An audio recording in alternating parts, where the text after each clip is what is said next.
Did you ever wonder कि जो cards के लिए आप इतना स्ट्रगल कर रहे हो, how those are even made, कौन से पार्ट्स उनके ऊपर लगते हैं? Let's discuss about that. Hello guys, मेरा नाम है ध्रुव और आप लोग देख रहे हैं world take tips.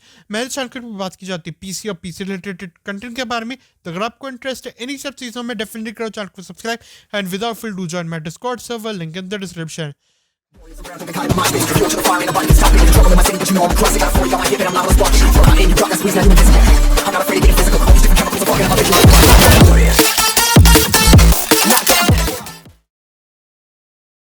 Graphical user interface में आपके साथ वी रैम एसोसिएटेड होती है, वो तो सबको ही पता होगा। बट वी रैम भी अलग अलग टाइप्स की आपकी बनती है, अलग अलग बस इंटरफेस में वो बनती है। For example GDDR6X, GDDR6, GDDR5, GDDR5X, इनमें अलग अलग बस इंटरफेस बनती है। जैसे कि 352 बस का इंटरफेस हो गया, 256 बस का इंटरफेस हो गया, 192 बिट का बस इंटरफेस हो गया। तो ये जो बस इंटरफेस होती है, इसके थ्रू आपकी बैंडविड्थ फ्लो होती है। अभी आगे इनके बारे में और डिस्कस करते हैं, बट सबसे पहले इसके बारे में डिस्कस करते हैं कि ये बस इंटरफेस बनती कैसी है। For making a bus interface you need ROPS in GPU। Now what are ROPS? ROPS का फुल फॉर्म होता है render output processing units. These are made for your rasterising process. आपकी एंटी एलियासिंग जैसी चीज़ों को हैंडल करने के लिए बहुत ज़्यादा हेल्प करता है। For example MSAA at a given pixel rate, एक बार में कितने पिक्सल्स ट्रांसफर हो सकते हैं, that's the job of ROPS। It's formula to calculate is memory clock multiplied by number of ROPS, and ये गीगा पिक्सल्स में कैलकुलेट होता है। Let's say I have 88 ROPS and memory clock है 1750, तो आपकी जो पिक्सल रेट अप्रॉक्सीमेटली आती है that is 154 giga pixel rate. तो एक बार में ये 154 गीगा पिक्सल्स एक टाइम पर ये ट्रांसफ़र कर सकता है।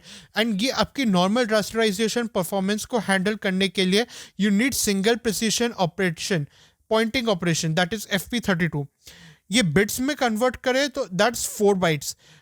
जो FP32 बिट्स में होता है, इनको आपको बाइट्स में एक्चुअली कन्वर्ट करना होता है, तब तो जाके ये आपके ROPs के साथ मिलके आपकी जो बस की इंटरफेस होती है तब जाके बनती है।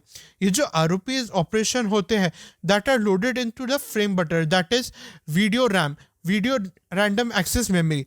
बट VRAM के लिए आपको बस साइज तो चाहिए ना, जिसके लिए आपकी बैंडविड्थ फ्लो हो सकती है। वो बस साइज के थ्रू ही आपकी बैंडविड्थ फ्लो होगी। How that is calculated, let's find out that now. Number of ROPS multiplied by 4। इसके साथ साथ लेट्स से एग्जांपल है के लिए मेरे पास एक 20T Ti है, उसमें 88 ROPS है एंड उसमें 4 बाइट का है सिंगल प्रोसेसर, मतलब FP32 वही हो गया।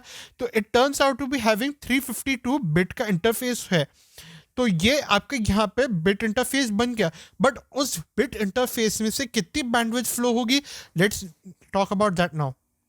एक बिट इंटरफेस को कैलकुलेट करने के लिए आपको दो चीज़ों की सबसे ज़्यादा नीड पड़ती है, एक है आपकी मेमोरी क्लॉक और आपकी एक bit size. Now bit size multiplied by memory clock divided by 1000 turns out to be a bandwidth. Let's say bit size है 352 बिट एंड मेमोरी क्लॉक है 1750 megahertz, so bandwidth turn be 616 Gbps. Next are SMs, which are also known as compute units. Every SM consists of 64 cores and her SM के अंदर level 1, level 2, level 3 cash होती ही है, and सारे SM multiplied by 64 is equal to number of CUDA cores. अब जितने ज़्यादा कूडा course उतना ज़्यादा FP32 ऑपरेशन होता है, and FP32 operation helps to render textures at a higher resolution, so it's playable at a perfect frame rate. And here comes role of TMUS. Texture mapping units is a component in modern graphics processing units. Historically, it was a separate physical processor. A TMU is able to rotate, resize, and distort a bitmap image, performing texture sampling to be placed on an arbitrary plane of a given 3D model as a texture. This process is called as texture mapping. In modern graphics card, it is implemented as discrete stage in a graphical pipeline. इनको handle करने के लिए it is rated at a specific texture rate like 420 giga texture rate. Its formula to calculate is memory clock multiplied by TMUS, number of TMUS. तो ये सब parts आ गए, but हार्ड्स decide कि कितने एसएम्स फिट आएंगे एक जीपीयू में। तो यही सेम लॉजिक बनता है जब एक सीपीयू बनता है। अब जो सीपीयू बनता है, अब यहाँ पे क्योंकि एसएम्स का यूज़ किया जाता है, अब हर एसएम में क्योंकि नंबर ऑफ कोड्स जो रहते हैं वो ज़्यादा आ सकते हैं, क्योंकि it's multiplied by 64। 1 SM = 64 codes. तो यहाँ पे क्या होता है, जो आपकी डाई साइज होती है उसमें कितने नंबर ऑफ ट्रांजिस्टर्स आते हैं उस पर भी डिपेंड करता है। अब अगर समझो 6 नैनोमीटर की प्रोसेस नोड है, तो उसमें थोड़े और ट्रांजिस्टर्स आ सकते हैं, मतलब compare to 12 nanometer die size. जो 12 नैनोमीटर में अगर जितने कोड्स आ सकते थे, if we compare with 6 nanometer die size या ट्रांजिस्टर जितने, उसमें ज़्यादा आ सकते हैं 6 नैनोमीटर के नोड पे। तो उसके ऊपर डिसाइड होता है कि आपकी नोड कितनी छोटी है। जितनी छोटी नोड होती है ना, उतने ही ज़्यादा कोड्स आपके फिट आ सकते हैं। एंड जो प्रोसेसिंग यूनिट होता है वो थोड़ा ना डाई साइज में थोड़ा सा हल्का सा बड़ा होता है if we compare with CPU. तो क्योंकि उसमें थोड़ा बड़ा सरफेस एरिया होता है, तो मैंने पहले भी आपको शायद तक ये लॉजिक समझाया होगा कि जितना बड़ा सरफेस एरिया होता है उसी की वजह से उतने ज़्यादा कोड्स इसमें फिट आ सकते हैं। एंड यही रीज़न की वजह से आपके थ्रेड रिपर में भी ज़्यादा कोड्स फिट आ सकते हैं। एंड फिर जितने ज़्यादा कोड्स होते हैं उतने ही ज़्यादा वो FP32 ऑपरेशन में हेल्प करते हैं, ताकि आधे कोड्स वो डिसेबल कर सके, ताकि वो हायर फ्रेम रेट पे आपको खिला सके एट अ हायर रेजोल्यूशन। तो आधे कोड्स आपके उसके लिए डेडिकेटेड होते ही हैं, आपके FP32 ऑपरेशन के लिए। आपको इनको यूज़ करना है, इन ग्राफिक कार्ड को यूज़ करना है, तो इनके लिए आपको PCI इंटरफेस लगती है। अब हर ग्राफिक कार्ड का अलग अलग PCI इंटरफेस कंपैटिबिलिटी होता है। कुछ ग्राफिक कार्ड का PCI 3 पे सपोर्ट चलता है, कुछ ग्राफिक कार्ड का PCI Gen 4 पे चलता है। कुछ कुछ कार्ड्स ऐसे होते हैं, लाइक 6600 जैसा आपका कार्ड है, वो आपका बैंडविड्थ लिमिटेड कार्ड है। जैसे कि मतलब आपका वो 16x स्लॉट पे नहीं चल सकता, it can not further on move on. तो वो जो कार्ड है वो PCI Gen 4 पे तो है, बट 8x स्लॉट पे वो लिमिटेड है। तो इसकी वजह से आपको थोड़ी सी प्रॉब्लम फेस हो सकती है, जैसे कि आपको 6500 XT में आपको प्रॉब्लम फेस देखने को मिलती है। आपका जो 100 XT जो कार्ड है और जो 6500 XT कार्ड है, ऑल्दो 6500 XT में थोड़ी ज़्यादा बैंडविड्थ है, बट वो उस बैंडविड्थ को पूरी तरीके से यूटिलाइज नहीं कर पाता।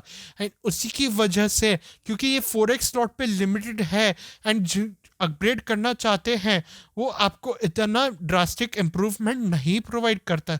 आपको वो ऑल्दो मतलब 5500 XT वाली ही परफॉर्मेंस प्रोवाइड करके देगा। ऑफ ये एक बैरियर बन जाता है PCI इंटरफेस और बैंडविड्थ की वजह से।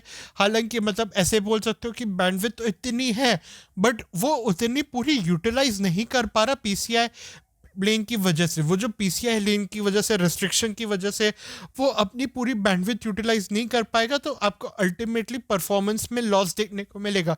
वो अच्छे से अपनी रास्टराइजेशन परफॉर्मेंस जो वो एक्चुअली कर पाता था, जो वो केपेबल था उतनी रास्टराइजेशन परफॉर्मेंस के लिए, जिसके लिए उतने उसको ROPs मिले थे, that would be kind of worthless. अब भले ही यहाँ पे समझो PCI Gen 3 का जो 4x स्लॉट है एंड जो Gen 4 का 4x स्लॉट है, अगर आपको उसको कंपेयर करो तो PCI Gen 4 वाला 4x स्लॉट जो रहेगा वो 8x के बराबर परफॉर्म करके तो आपको देगा ही, but that is not enough. आपको एटलीस्ट 16x स्लॉट का तो पूरा यूटिलाइजेशन आपको मिलना तो चाहिए।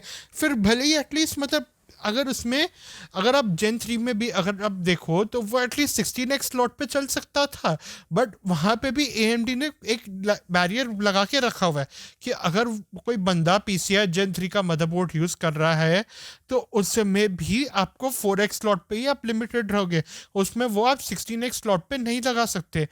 जो 4x स्लॉट था Gen 4 वाला, वो 8x जैसा परफॉर्म कर सकता है, बट अगेन वहाँ पे भी सेम कहानी, आप वहाँ पे 16x स्लॉट यूज़ नहीं कर सकते। 8x अगर होता एनेबल तो थोड़ी सी आपका परफॉर्मेंस और इनेबल होके मिलती है, जो कि आपको अगेन 6600 में वो एक बैरियर मिला।